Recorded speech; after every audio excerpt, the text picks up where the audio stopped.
Bonjour à toutes et à tous. Bonjour Philippe. Bonjour. Merci d'être à nouveau présent. Et d'ailleurs, on tenait à vous remercier d'être de plus en plus nombreux à participer à ce webinaire. On va rentrer dans le vif du sujet. Avant, l'idée c'est de reprendre les éléments de février, puisque on avait vu. Alors, on avait été un peu surpris. Ça avait été assez rapide ce rebond de l'inflation en février, justement dans la zone euro, avant même qu'il y ait la flambée des prix de l'énergie. Et on le savait, ça allait certainement modifier le calendrier qui était parti pour une baisse des taux assez tranquille. D'ailleurs, à ce stade, et c'est toujours notre mantra, l'idée c'est de faire attention, de ne pas paniquer et d'écouter le bruit, puisque l'hypothèse d'un choc inflationniste durable n'était pas forcément dans nos prévisions. Et on n'était pas du tout dans la même configuration que ce qui s'était passé vis-à-vis de l'entrée de la Russie en Ukraine. À court terme, on avait vu que par manque de visibilité, justement, la BCE et la Fed, et d'ailleurs sous l'impulsion de Powell, on ne voit rien, on ne fait rien. Et c'est ce qui était le cas, donc pas de baisse de taux attendue. On a une pente des taux d'ailleurs qui a été bien configurée et qui d'ailleurs faisait office un peu de matelas, pas du tout dans la même configuration qu'en 2022. Et ça, c'était important justement. Et puis, on avait vu ensemble que la situation actuelle vis-à-vis des écarts de spread qu'on avait pu avoir sur le mois dernier et là actuellement, nous permettait d'avoir des opportunités. Alors, je sais, on est le 1er avril aujourd'hui, mais tout ce qu'on va vous dire est vrai et certifié. Voilà. Très bien. Oui, c'était cela la situation à l'issue de notre dernier webinaire.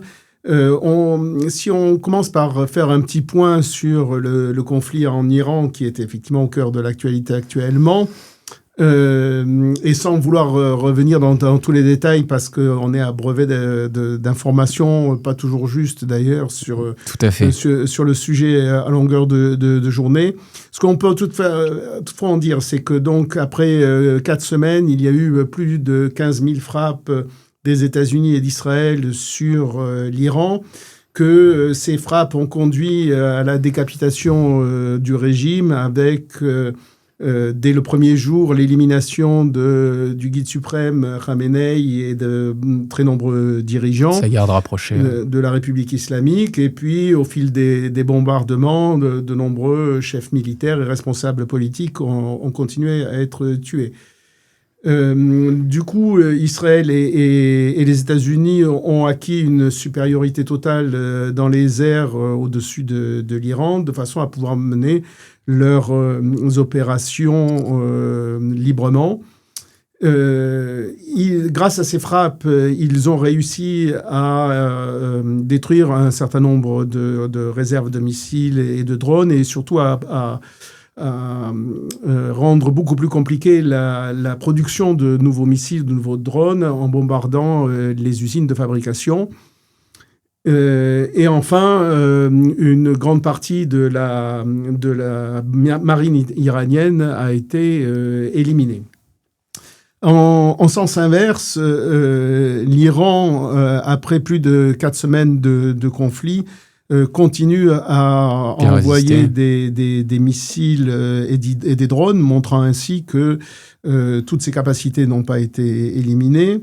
Les tunnels nucléaires, comme l'a reconnu d'ailleurs Donald Trump hier, ne sont pas entièrement détruits, même s'il considère qu'ils sont devenus inaccessibles.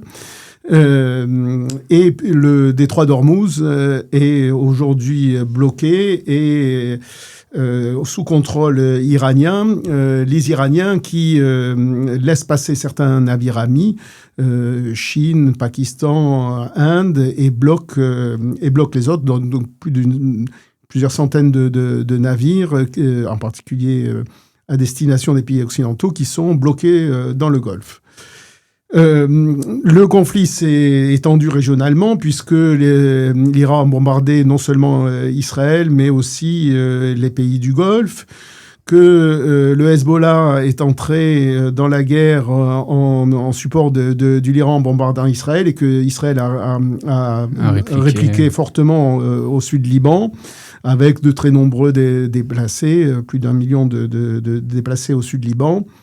Et également, plus récemment, un autre allié des Iraniens, ou un autre proxy, comme on dit, les Houthis, ont tiré aussi quelques missiles, même si pour l'instant, leur participation reste extrêmement limitée.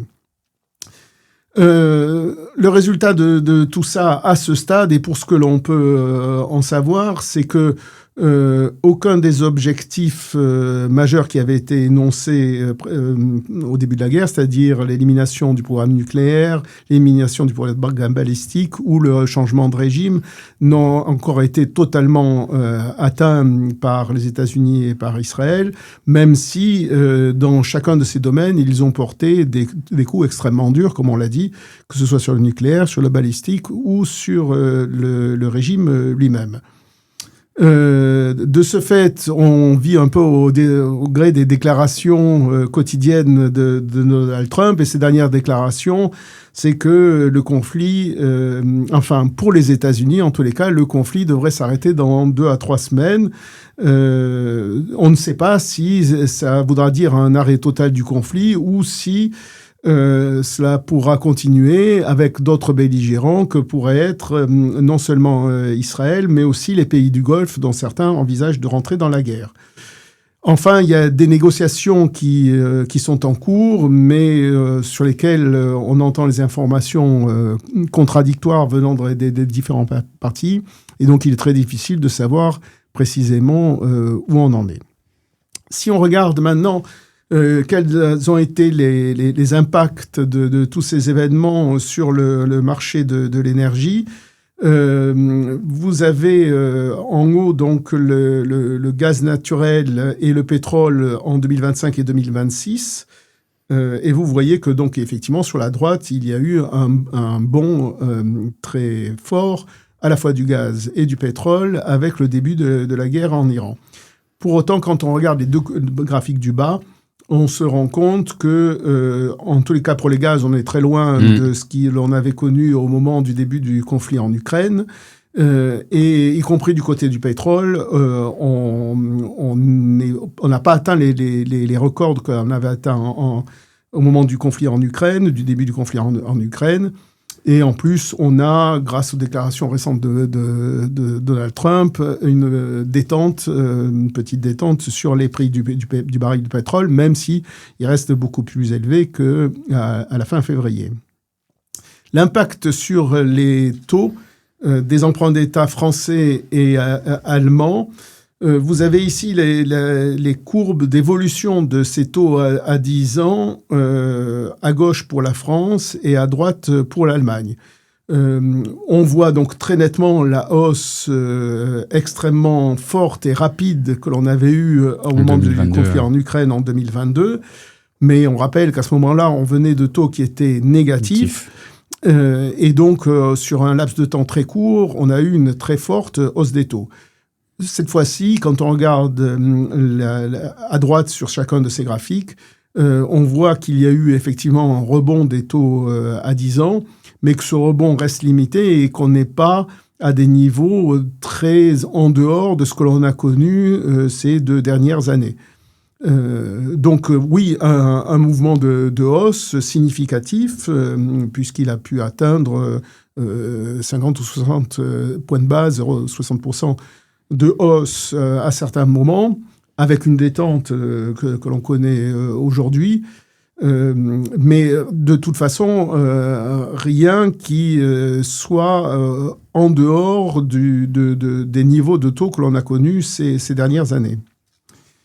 C'est la même chose pour les taux américains, on pourrait dire presque encore plus pour les taux américains qui certes ont rebondi là aussi, mais restent tout à fait en ligne avec ce qu'on a eu ces dernières années. L'écart de taux entre la France et l'Allemagne a rebondi. Au maximum, lorsque l'on n'avait ni gouvernement, ni budget en France, on avait un écart de taux qui était aux alentours des 0,85%, 85 points de base. On était tombé à 0,55, ce qui était peut-être d'ailleurs un peu excessif, et on est remonté avec ce conflit aujourd'hui à 0,73, ce qui reflète l'endettement plus important de la France que de l'Allemagne. Et donc le fait que la confiance des investisseurs pour l'Allemagne. Pour l'Allemagne. Sur le dollar, donc, on avait connu en 2025 une chute assez importante du dollar à la suite de la mise en place des tarifs douaniers. Et puis, on s'aperçoit que depuis le début du conflit, on a un petit regain de forme du dollar de 3 à 4%, qui montre que, d'un certain point de vue, le dollar joue quand même un rôle de valeur refuge. L'OCDE a publié récemment ses nouvelles prévisions, et donc le 26 mars.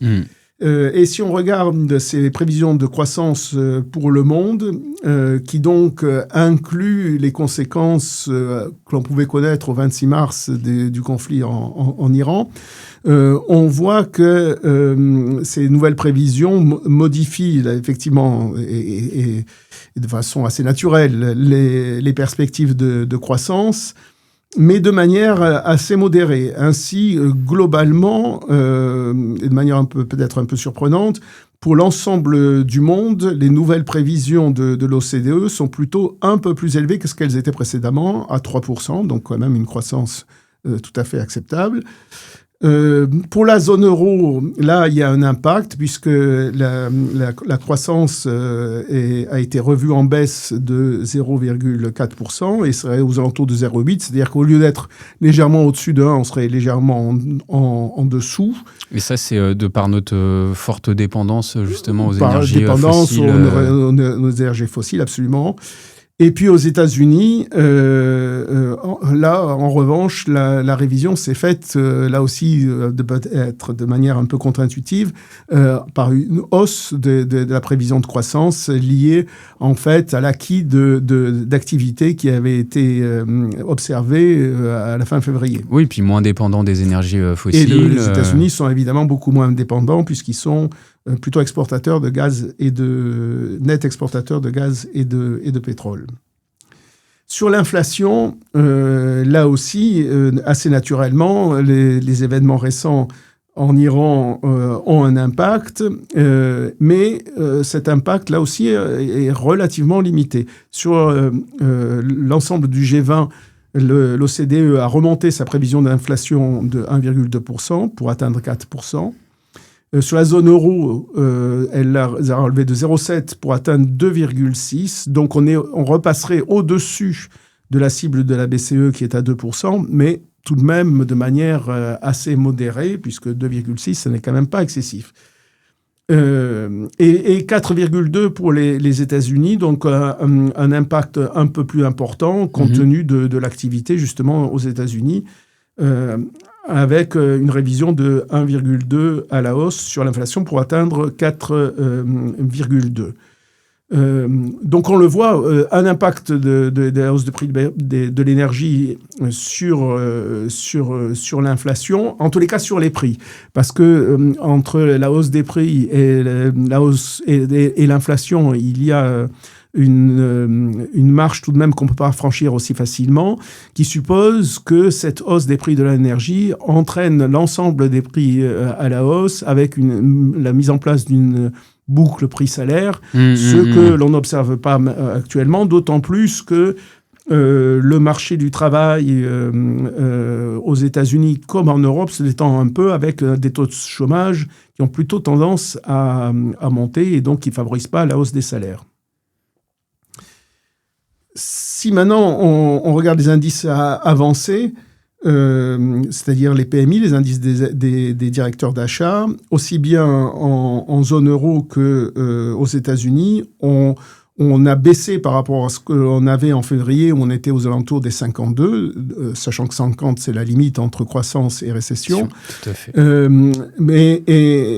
Donc on a baissé, mais on reste au-dessus de cette limite des 50, aussi bien pour la zone euro que pour les États-Unis, donc en ligne avec les prévisions de l'OCDE. L'inflation, là aussi, on a quelque chose qui est en ligne, puisque les derniers chiffres qui ont été publiés pour la zone euro donnent 2,5%, en hausse par rapport au 1,9% de février. Et pour les États-Unis, 2,4%. Mais là, on est au 11 mars, c'est-à-dire on n'a pas encore les chiffres de mars pour les États-Unis. Vraisemblablement que ces chiffres de mars montreront une hausse similaire à ce qu'on a pu connaître sur la zone euro. Okay. Les banques centrales donc, se sont réunies au courant mars et comme nous le pressentions au cours de notre webinaire précédent, elles n'ont pas bougé leur taux, ce qui est assez normal dans cette période d'incertitude où on ne sait ni combien de temps va durer le conflit, ni quel va être exactement son impact. Donc c'est ce qui s'est passé, elles n'ont pas bougé. Et leurs prochaines réunions seront en fin de mois d'avril. Donc, ça laisse quand même encore pas mal de temps et pas mal d'événements qui peuvent intervenir d'ici là. Les prévisions qui sont faites par les opérateurs de marché, on voit que sur la Fédérale Réserve, à peu près 100% du marché considère qu'elle ne va pas bouger ses taux lors de la prochaine réunion, puisqu'on s'attendait avant le conflit en Iran à 3 baisses de taux. Et finalement, donc, ce regain d'inflation fait que ça sera probablement un statu quo. Du côté de la BCE, il y a une semaine ou 10 jours, beaucoup d'opérateurs de marché prévoyaient des hausses de taux de la part de la BCE, ce qui était peut-être quand même allait un peu vite en besogne, surtout lorsqu'on voit la faiblesse de la croissance en zone euro, qui va encore être handicapée par la hausse des prix des produits énergétiques. Et donc, la prévision pour l'instant est à 50-50 entre hausse des taux et statu quo. Nous serions plutôt dans les 50 statu quo, bien sûr. Les banques centrales donc n'ont pas bougé à leur dernière réunion, mais en revanche, elles ont quand même dit certaines choses, et en particulier, elles ont parlé de leurs prévisions, des révisions de leurs prévisions à la suite du conflit. Et là aussi, on est à peu près en ligne avec ce qu'on a vu du côté de l'OCDE, puisque la BCE a révisé à la baisse la croissance à 0,9 contre 1,2% précédemment, et à la hausse l'inflation à 2,6 contre 1,9 précédemment. Et du côté de la Fédérale Réserve américaine, là, la croissance, comme pour l'OCDE, a été revue légèrement à la hausse, à 2,4 contre 2,3 précédemment, et l'inflation également à 2,7 contre 2,4 précédemment.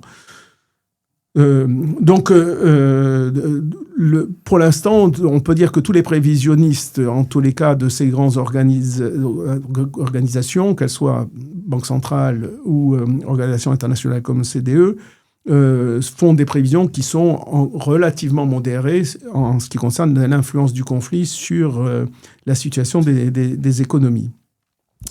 Si on regarde maintenant concrètement, pour un investisseur obligataire, ce qui signifie la situation actuelle, on vous avait déjà montré les éléments du haut qu'on a actualisés ici, et on vous a rajouté certaines choses dans le bas de ce que vous avez affiché à l'écran. Sur le haut, donc, à gauche, vous avez l'indice des emprunts souverains de la zone euro, et à droite, l'indice des emprunts d'entreprises de la zone euro. Donc, à la fin février, donc avant le conflit en Iran, on avait une hausse de 2,38% de l'indice souverain et 1,33% de l'indice des entreprises.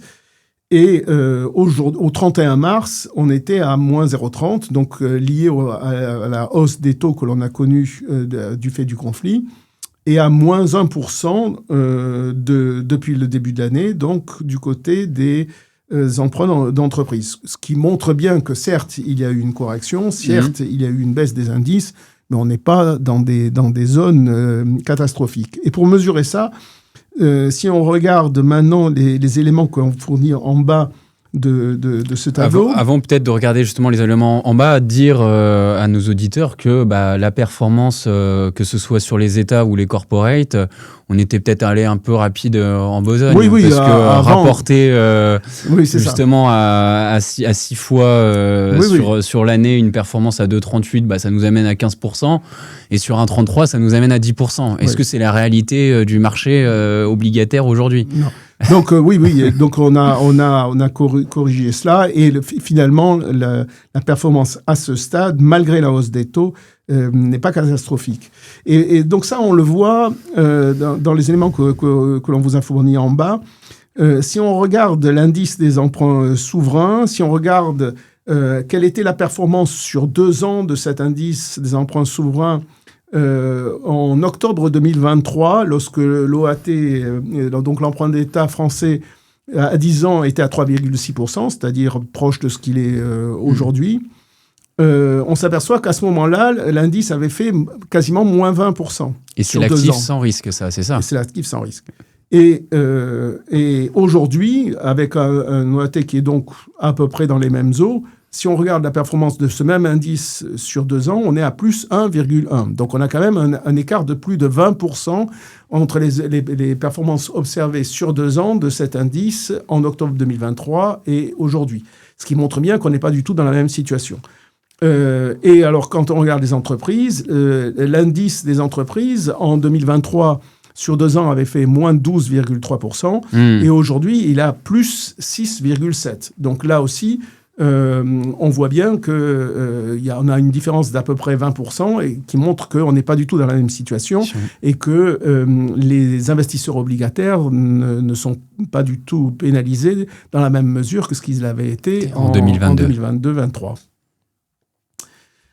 Si on jette un coup d'œil au spread de crédit, c'est-à-dire les écarts de taux entre emprunt d'État et emprunt d'entreprise, on voit qu'ils ont globalement légèrement monté. On vous a donné quelques exemples ici, mais on reste dans des niveaux relativement bas